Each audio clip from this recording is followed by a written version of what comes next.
it's really weird. I did have one guy, all of a sudden I'm like, all I'm doing is like single joke. Like I'm at like mom's night at Bennigan's. I'm like, it's single. You know, like, what am I talking about?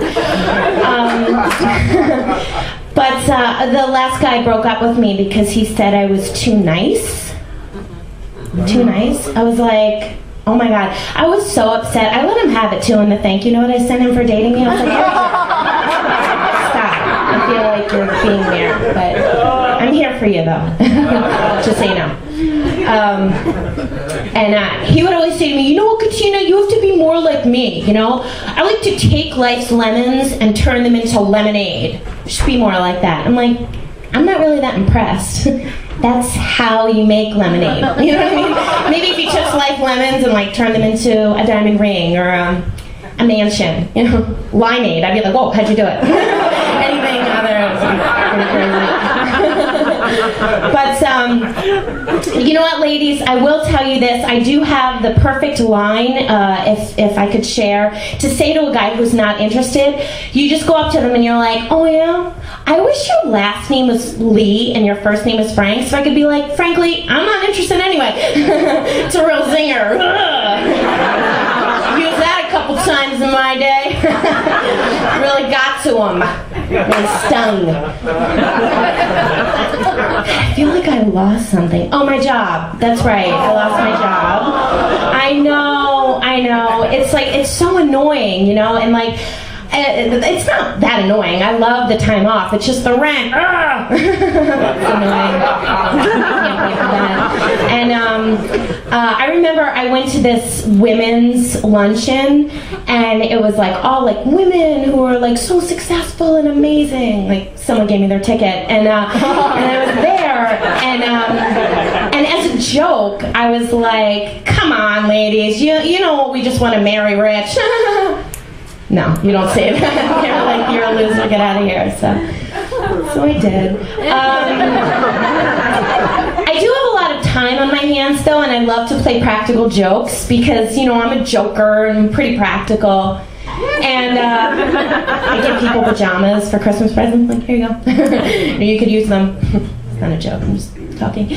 And but this is my favorite joke. I love to do this. I go into a liquor store and I get a whole bunch of wine bottles and I hold them in my hand, like 4 or 5, maybe 3 or 4, depending on how big your arms are. It doesn't really matter, you know, just as long as they're liquor.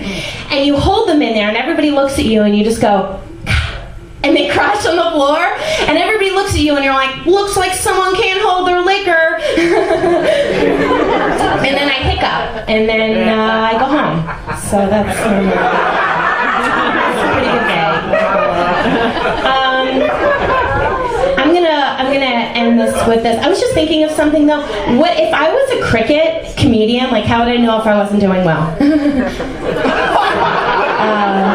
I feel like tomorrow in the shower, that's gonna be hilarious. Right now you're like, da-da-da-da-da, but like tomorrow you're like, oh wait, maybe she was funny. I'm just gonna end with this. I know I'm a comedian. I've always wanted to be a rapper though. Like, oh, you know, not like ham and cheese, but like one of those like KC, like a rapper. But I could never do that because my parents were always like, I love you. You know, they're like really supportive. And I was like, God, you know. So I came up with a rap song, If Katina Correo Was a Rapper. I'd like to sing it for you.